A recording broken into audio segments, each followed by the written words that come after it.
സപ്ലൈകോയിൽ സാധനങ്ങൾക്ക് വില വർദ്ധിപ്പിച്ചു. 13 സബ്സിഡി സാധനങ്ങളുടെ വില വർദ്ധിക്കും. മന്ത്രിസഭ അംഗീകാരം നൽകി. ഇനി പരമാവധി 35% വരെ മാത്രമേ സബ്സിഡി ലഭിക്കൂ. 7.5 വർഷത്തിന് ശേഷമാണ് സപ്ലൈകോയിൽ വില വർധന നടപ്പിൽ വരുന്നത്. ഷഫീദ് റാവുത്തർ വിവരങ്ങളുമായി തിരുവനന്തപുരത്ത് നിന്ന് ചേരുന്നുണ്ട്. ഷഫീദ്, വിവരങ്ങൾ എന്താണ്? ഷഫീദ്, 2016 മെയ് മുതൽ 13 അവശ്യ സാധനങ്ങൾക്ക് സപ്ലൈകോയിൽ ഒരേ വിലയാണ്. ഈ പിണറായി സർക്കാർ പ്രധാന നേട്ടമായി എണ്ണിയിരുന്ന അവശ്യ സാധന സബ്സിഡിയിൽ കാലോചിതമായ മാറ്റമില്ലാതെ പറ്റില്ലെന്നായിരുന്നു സപ്ലൈകോയുടെ നിലപാട്.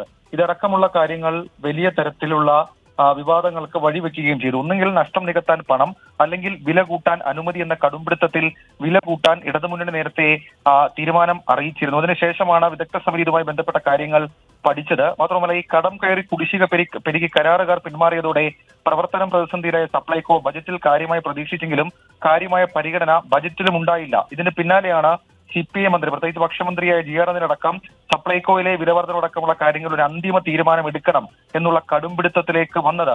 ഇതിന്റെ അടിസ്ഥാനത്തിലാണ് ഇന്ന് ചേർന്ന മന്ത്രിസഭാ യോഗം സപ്ലൈകോയിലെ 13 സബ്സിഡി സാധനങ്ങളുടെ വില വർദ്ധിപ്പിക്കാൻ തീരുമാനിച്ചത്.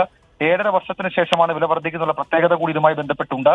ഭക്ഷ്യവകുപ്പ് നിരന്തരമായി അഭ്യർത്ഥിച്ചിരുന്നു ഇക്കാര്യത്തിലെ വില വർധനവ്.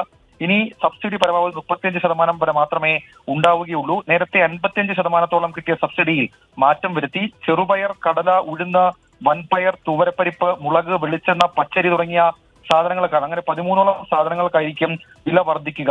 നിയമസഭയിലടക്കം ബജറ്റ് ചർച്ചയിൽ സപ്ലൈകോയെ സഹായിക്കാൻ സംസ്ഥാന സർക്കാർ നടപടിയെടുത്തില്ല എന്ന് ചൂണ്ടിക്കാണിച്ചുകൊണ്ട് CPIM-മാരുടെ അടക്കം കുറ്റപ്പെടുത്തലുണ്ടായി. ഇതടക്കമുള്ള പുതിയ സാഹചര്യങ്ങളുടെ പശ്ചാത്തലത്തിൽ കൂടിയാണ് അടിയന്തരമായി സപ്ലൈകോയിലെ സബ്സിഡി സാധനങ്ങളുടെ വില വർദ്ധിപ്പിക്കാൻ സർക്കാർ തീരുമാനിച്ചത്. അങ്ങനെയാണ് മന്ത്രിസഭാ യോഗം ഇപ്പോൾ അതിന് അനുമതി നൽകുകയും ചെയ്തിട്ടുള്ളത്. ഇതിലൂടെ സപ്ലൈകോയെ ഒരു പരിധിവരെയെങ്കിലും പിടിച്ചു നിർത്താൻ കഴിയുമെന്ന പ്രതീക്ഷ ഭക്ഷ്യവകുപ്പിനെ സംബന്ധിച്ചിട്ടുണ്ട്. റിജിത്ത്.